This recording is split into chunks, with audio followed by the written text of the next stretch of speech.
Здравствуйте, это новости Татарстана, в студии Лина Зинатуллина. Ровно в 8 утра в стране открылись участки для голосования и начался трехдневный избирательный марафон. Россия выбирает депутатов Государственной Думы 8-го созыва. В Татарстане работают 2810 участков, и проголосовать на них можно сегодня, 18 или 19 сентября. По данным системы «Газвыборы» на 15:00 в Татарстане явка на выборах составляет 18% от общего числа избирателей. Напомним, активным избирательным правом в Татарстане на 1 июля этого года обладают почти 3 миллиона жителей. Явка в России на 16 часов составила 9,16%. Одними из первых сегодня проголосовало руководство республики. Так, президент Рустам Минниханов с супругой пришли на 42-й участок. Минтимер Шаймиев голосовал традиционно в Лаишевском районе. Где проголосовал спикер парламента и почему муфтий Татарстана сменил избирательный участок? Юлия Гоголева обо всем в деталях. На часах начала 11-го на 42-й избирательный участок в здании КАИ вместе с супругой входит президент Рустам Минниханов. Здесь к этому времени уже более сотни проголосовавших. За 3 дня ожидают более 1000. Первый голосует супруга, после сам президент. В сопровождении главы Лаишевского района на свой 1749-й участок сегодня приехал государственный советник Татарстана Минтимер Шаймиев. Уже много лет он традиционно голосует за городом в сельском поселении Боровое-Матюшино. Важно, чтобы партии и депутаты, которые станут уже депутатами после этих предстоящих 3 дней избрания их, чтобы перед населением то, что обещали, работали над тем, чтобы она выполнялась. Люди должны доверять своим депутатам и властным структурам, которые избирает народ. Председатель Госсовета сегодня проголосовал на дому, так как находится на самоизоляции. Об этом Фарид Мухаммедшин сообщил на своей странице в Инстаграм.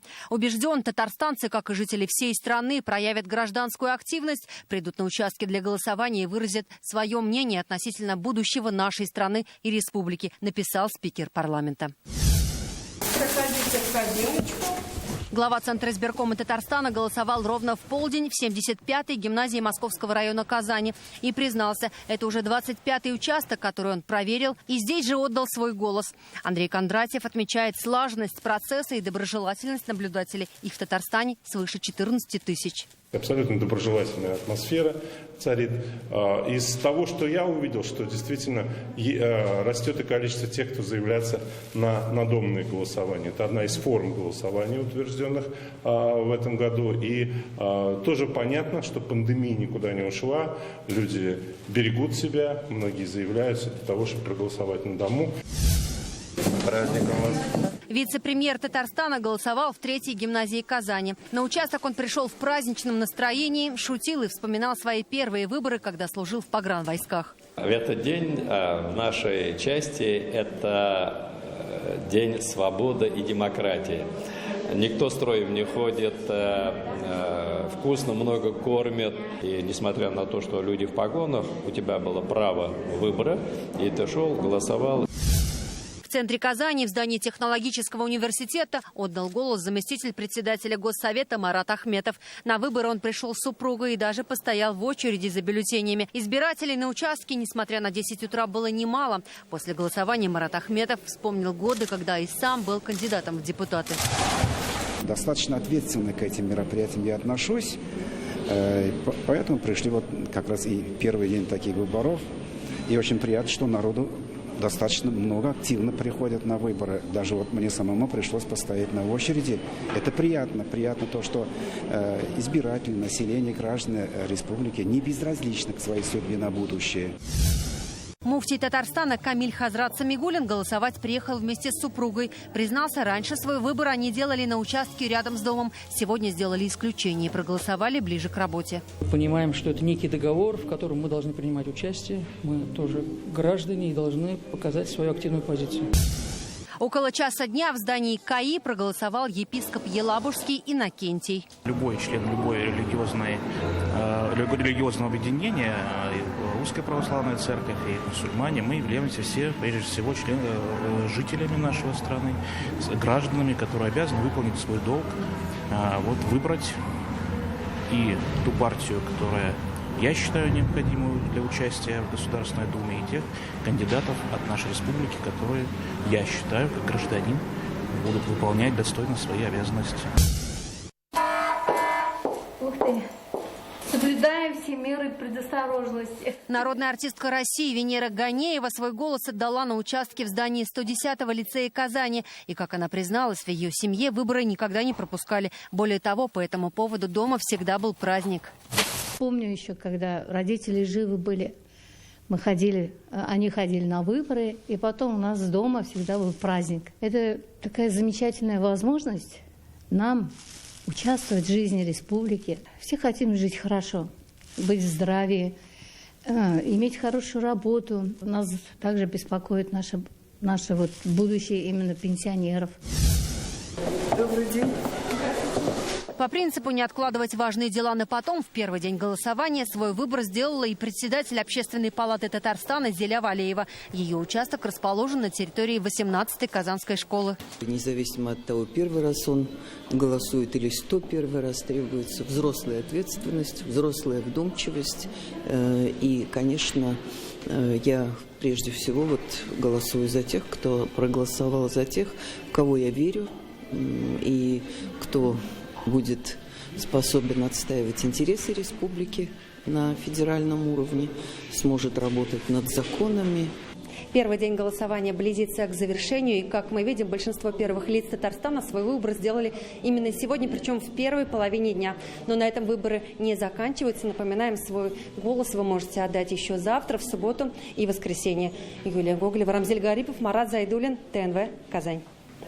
На всех избирательных участках Татарстана соблюдают антиковидные требования. Об этом на пресс-конференции в Едином информационном центре рассказала заместитель руководителя управления Роспотребнадзора. Любовь Авдонина проголосовала утром, а заодно осмотрела участок на соответствие всем правилам. Установлены экраны между членом комиссии и избирателем, есть антисептики, разметка схемы движения. Каждый голосующий проходит термометрию и получает индивидуальный комплект избирателя. При голосовании на дому члены избирательной комиссии выезжают в специальной экипировке.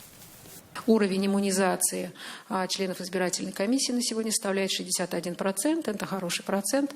Поэтому я думаю, что у нас созданы все условия, и мы всех наших жителей, конечно же, приглашаем проголосовать, поскольку это действительно безопасно. Если кто-то желает проголосовать на дому, такая возможность тоже есть.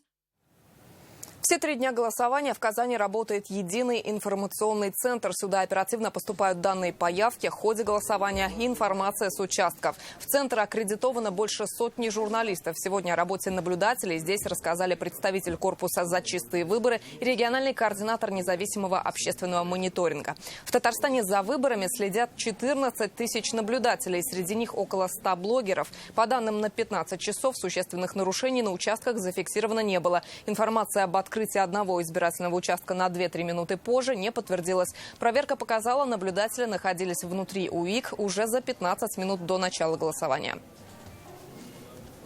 Провокаций как таковых сейчас, серьезных, целенаправленных, пока не было. Были, знаете, какие интересные сообщения? Что на некоторых участках достаточно большая активность по самих избирателей. Что, в принципе, соответствует практике. И в прошлой избирательной кампании такое было, когда люди перед тем, как прийти на работу, хотят проголосовать. Наблюдатели уже сегодня находятся на избирательных участках, осуществляют мониторинг за избирательным процессом. Мы с утра, с 7 утра уже с ними вступаем в контакт. Они присылают нам информацию в наш ситуационный центр. Все 3 дня в Татарстане работают иностранные эксперты. Они изучают организацию и проведение выборов в России. Сейчас специалисты находятся в Казанском центре общественного наблюдения. Он расположился в IT-парке. Сюда поступает информация со всех камер видеонаблюдения, установленных на участках. Отметим, за выборами в стране следят 500 000 наблюдателей. Это в 2 раза больше по сравнению с прошлыми выборами в 2016 году. Рамиль Галиуллин с нами на связи. Сейчас мы находимся в центре общественного наблюдения, что в IT-парке. И отсюда видно все, что происходит на избирательных участках республики. В режиме онлайн с помощью специальной видеостены можно одновременно наблюдать за 1100 площадками для голосования. И с работой этого центра сегодня знакомятся иностранные эксперты. Это специалисты из Германии и Сирии. Это 3 человека. Гости ознакомились с организацией избирательного процесса и наблюдения за выборами. Для меня очень интересно, как можно организовать инклюзивные выборы, где действительно все могут участвовать. Ну, если на колесах, если слепые, если не могут ходить, как они все могут участвовать вместе, потому что это, мы же одно общество, и чтобы все участвовали бы. И я вижу, что это здесь, по-моему, очень хорошо организовано. Отмечу, что в течение дня у экспертов была насыщенная программа. Днем они побывали в Арске на 939-м участке, расположенном в Доме культуры. Здесь гости увидели работу избирательных комиссий и то, как на участках соблюдаются антиковидные меры. По словам гостей, голосование в России отличается от выборов в других странах. Всегда там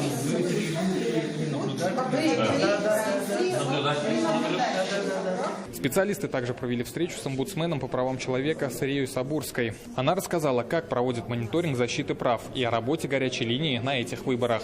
Написав заявление в общественную палату, они таким образом получают статус общественного наблюдателя. И общественный наблюдательный центр сегодня создан при общественной палате, среди которых есть и блогеры.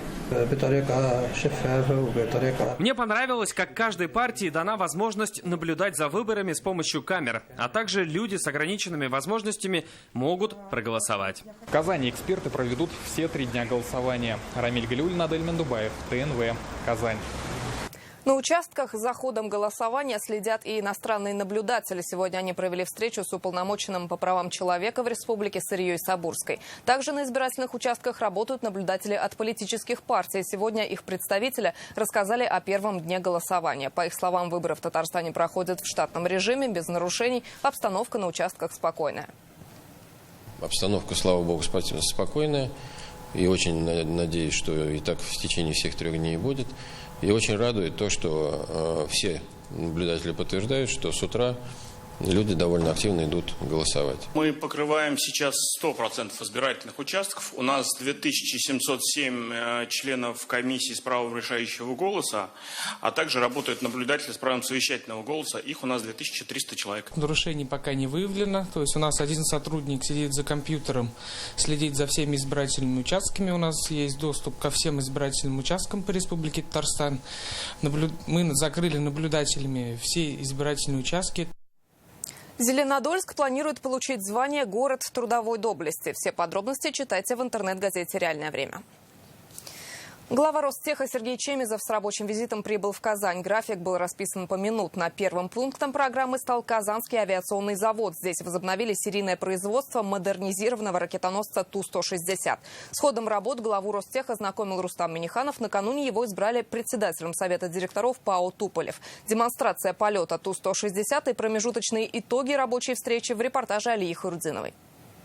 Первая машина из 10 заказанных – это машина по заказу Минпромторга России в рамках программы воспроизводства самолетов Ту-160. Еще 9 самолетов заказало Министерство обороны страны. 3 находятся в активной стадии производства. С осмотра легендарного Ту-160 начинается визит Сергея Чемизова на Казанский авиационный завод. С ходом выполнения гособоронзаказа знакомит Рустам Миниханов. Абсолютно старая деталь. Это все готовлено. Гостям рассказали о реконструкции летно-испытательной базы, о строительстве корпуса агрегатной и окончательной сборки, производственных цехов и объектов техперевооружения авиазавода. Все они оснащены новыми высокопроизводительными станками и оборудованием. Вот где мы с вами были, АОС. Было вот так, стало вот так. Объект следующего года 58%. Сергей Чемизов осмотрел модернизированный ракетоносец Ту-160. Теперь на нем новое бортовое, радио и навигационное оборудование. Позже почти авиашоу, демонстрация полета современного Ту-160.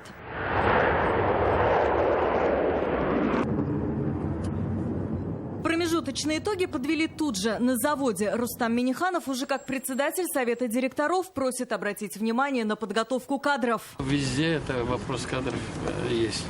Надо и подготовку рабочую, и среднеспециальную, и переподготовку, потому что она тоже нужна. И потом с КАИ сделать сетевую схему. Сквозную такую. Да, сквозную. Я про это и говорю. Нужно посмотреть площадь, как-то более компактно оптимизировать. Оптимизировать надо, максимально собрать в одно место. Результатом рабочей встречи стало обсуждение актуальных и первостепенных задач по техперевооружению производства предприятия, а также подведение промежуточных итогов по реализации федеральной целевой программы. Алия Хайрудинова, Марат Хусаинов, ТНВ, Казань. Сегодня в Зеленодольске открылся крупный логистический центр. Его за 500 миллиона построил Ростех. Объект возвели на территории завода «Позис», и занимает он 15 тысяч квадратных метров. До этого продукция «Позиса» складировалась в разных помещениях. Сейчас выстроена единая логистика. О значимости события говорит тот факт, что на открытие прибыли президент Рустам Минниханов и глава Ростеха Сергей Чемезов.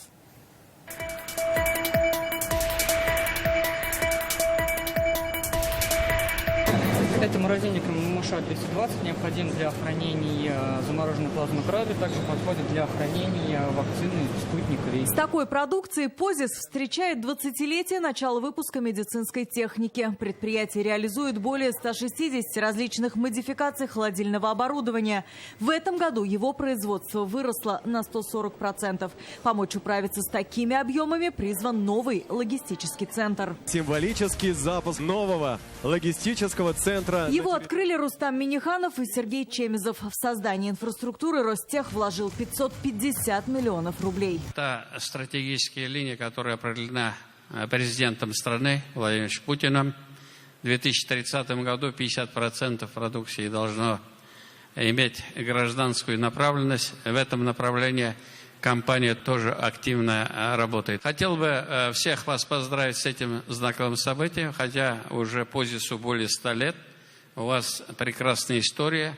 Мы видим и продукцию, которая на оборону идет. Мы видим и современную продукцию гражданскую. И это вот эти люди, которые здесь. Площадь логистического центра 15 тысяч квадратных метров. Одновременно можно хранить до 40 тысяч различной техники. Этот центр создан был в кратчайшие сроки, несмотря на пандемию. Построили его за год.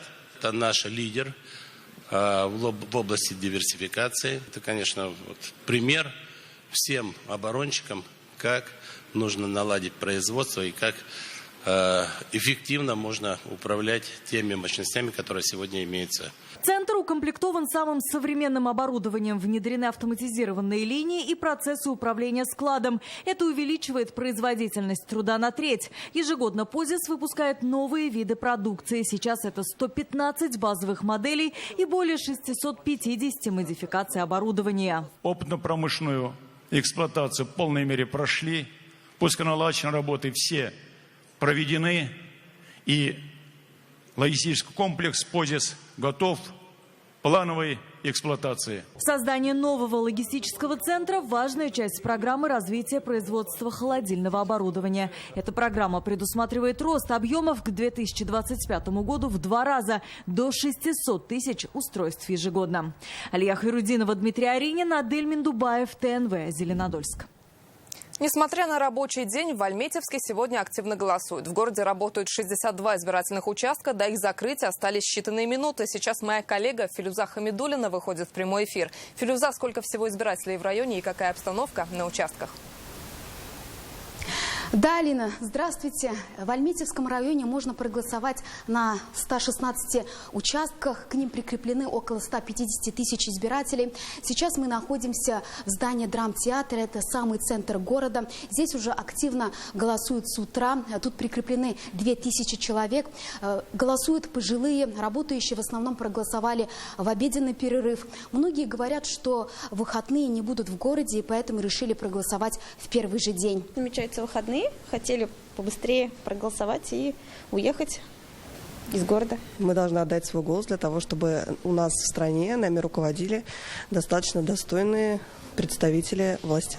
Чем раньше, тем лучше. Не откладывать то, что можно сделать сегодня. Голосование проходит при соблюдении всех санитарных мер. Уже при входе каждому раздают перчатки, одноразовые маски, ручки, измеряют температуру, также просят соблюдать социальную дистанцию. Заявки для голосования на дому также принимают. Больше всего заявления от пожилых людей и маломобильных категорий граждан. Район довольно-таки старый. Здесь очень много пожилых людей, пенсионеров. Звонят на участок и просят, чтобы пришли. Вот на данный момент мы уже прошли около 20 адресов. Здесь на данный момент проголосовали 33% избирателей. Ожидают, что все-таки основной поток будет 19 сентября, то есть воскресенье. Лина, у меня на этом все. Слово вам. Спасибо, Филюза, и мы продолжаем тему выборов. Спортсмены, благотворители, депутаты и кандидаты в депутаты. Желающих проголосовать в первый день было много, позитивных эмоций еще больше. На участках пели и даже рычали двигателями байков. Палитра первого дня голосования в материале Рамиль Шайдулина. Утром на свой избирательный участок в Москве пришел депутат Госдумы Олег Морозов. Выбор он сделал буквально за пару минут. Это право, это возможность прийти и поучаствовать в своей собственной жизни через участие в политической жизни. Кандидат в депутаты Айрат Фарахов выбрал для голосования избирательный участок в родном Альдермыше. Маска, дезинфекция рук, отдельная ручка – все согласно санитарным требованиям. Все устроено так, чтобы с одной стороны обеспечить тайну голосования, а с другой стороны максимально предотвратить возможное инфицирование.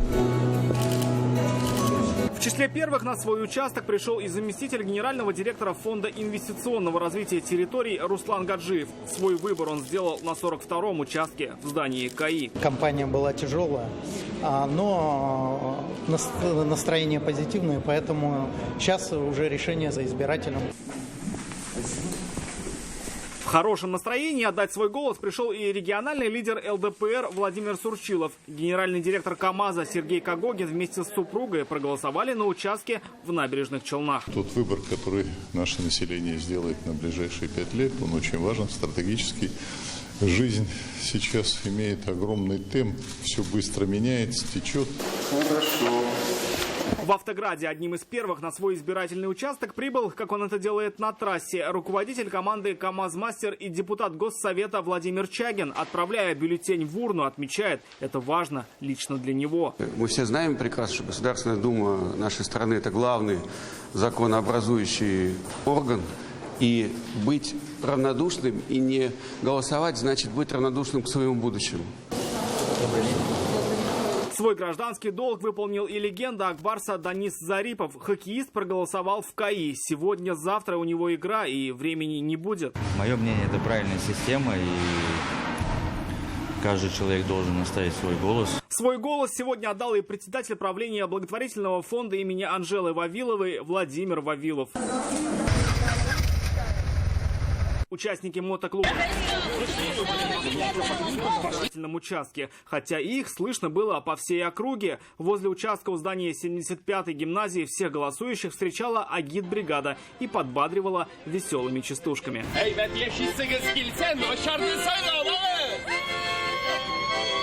Рамиль Шайдулин, Рамиль Галиуллин, ТНВ, Татарстан. Перенесемся в Нижнекамск. С нами на связи Альбина Валеева. Она весь день следила за ходом голосования нижнекамцев. Альбина, здравствуйте. Насколько активен был сегодня ваш город? Добрый вечер, Лина. В Нижнекамском районе работают 116 избирательных участков, 83 в городе и 33 в селах. Сейчас мы находимся на избирательном участке 2202. Здесь с утра идет активное голосование. Жители приходят целыми семьями, некоторые после работы с коллегами. Предлагаю послушать, почему они решили сделать свой выбор. Это будущее нашей страны, в которой мы живем, в которой растим детей. Выбор – это, я так понимаю, что это долг каждого гражданина для того, чтобы себе создать будущее.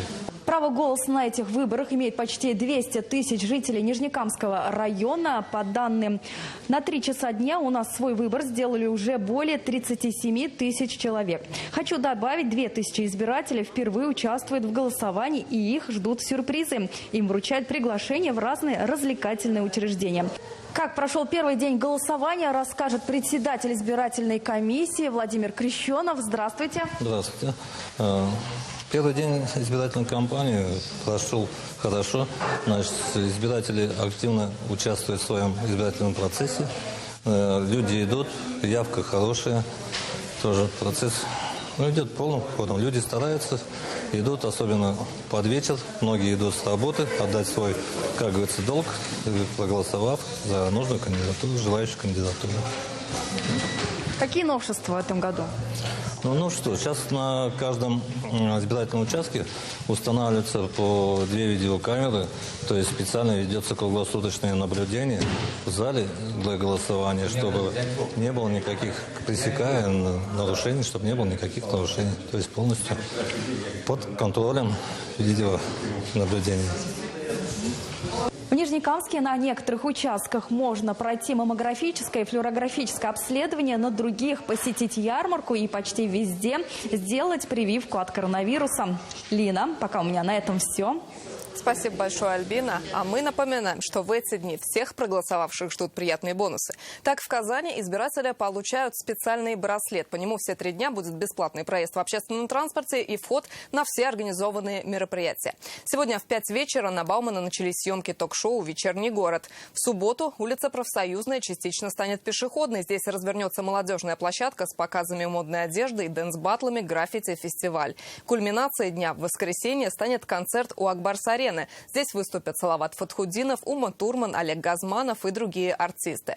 А в 10 вечера небо озарит салют. И сегодня в республике стартовал челлендж «Мой Татарстан». В течение 3 выборных дней все проголосовавшие могут принять в нем участие. Для этого нужно сфотографироваться на своем избирательном участке после голосования и выложить фото в соцсети ВКонтакте или Инстаграм с хэштегом «Мой Татарстан». Все авторы участвуют в розыгрыше 36 айфонов. Они будут проходить каждый час с 8 утра до 8 вечера в прямом эфире сообщества проекта ВКонтакте «Народный Татарстан». Мы продолжаем следить за картиной первого дня голосования. Встретимся в эфире в 9:30.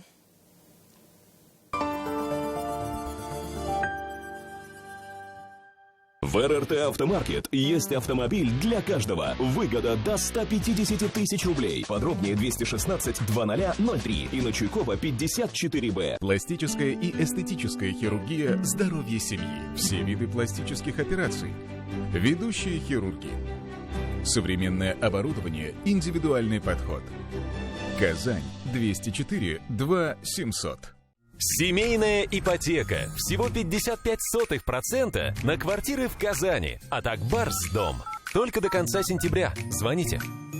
Мы разогнали выгоды на максимум. В автоцентре РРТ на Чуйкова автомобили Nissan с выгодой до 250 тысяч рублей. Звоните 212 30 10. Бомбические цены на товары месяца. Конфеты «Самый умный» 249 рублей 99 копеек. Чай «Чемпион черный» 199,99. Кофе «Жокей Триумф» 99,99. До встречи в Находке. Срок акции по 30 сентября 2021 года. Подробности у продавцов. Акбарс медмобиль кушымтасы сезнең сәламәтлегегез өчен уңайлы сервис. Компания белгече белән туры элемтә. Полис нигезендә алынган медицина хезмәтләре исемлеге. Мөрәҗәгать юллау мөмкинлеге. Медицина иминияты полиса сезнең телефонда, App Store һәм Google Play'да бушлай йөкләгез. Спешите видеть. В Казанском цирке с 17 сентября новая цирковая программа «Золотой московский цирк».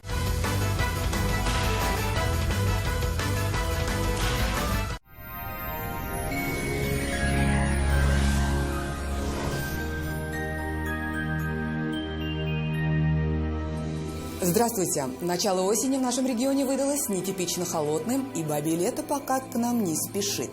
О погоде чуть позже. Не откладывайте заказ вашего нового шкафа-купе. Закажите его в рассрочку в Данил Мастер. Только до конца сентября доставка, подъем и установка бесплатно. 3D-проект шкафа в день обращения. Звоните 2-167-166. По данным сервиса Яндекс.Погода, в субботу на юго-востоке в Бугульме, Бавлах, Азнакаево облачно, не исключены дожди. Ночная температура стала еще ниже, местами заморозки на почве. Без осадков в Нижнекамске, Набережных Челнах, Елабуге. И здесь также холодно, одевайтесь теплее. Щедрые на холодные дожди и ветра осени в самом разгаре и в Агрызе, Менделеевске, Актаныше. Облачно, утром местами дождь. Холодная не по сезону погода в Арске, в Кукмаре, Балтаси всего +6, местами дождь.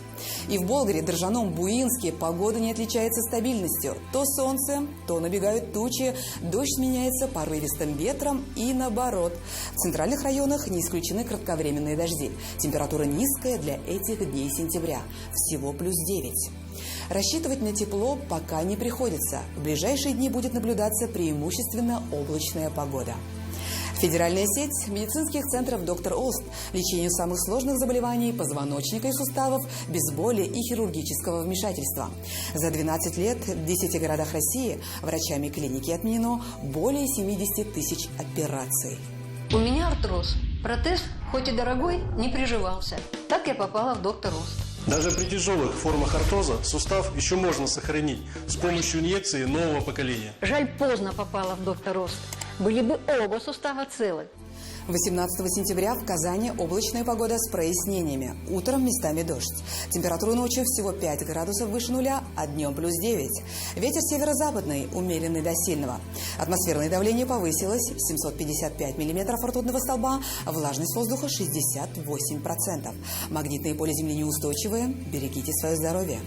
О погоде все. В студии была Лейла Латыпова. Всего доброго и до свидания.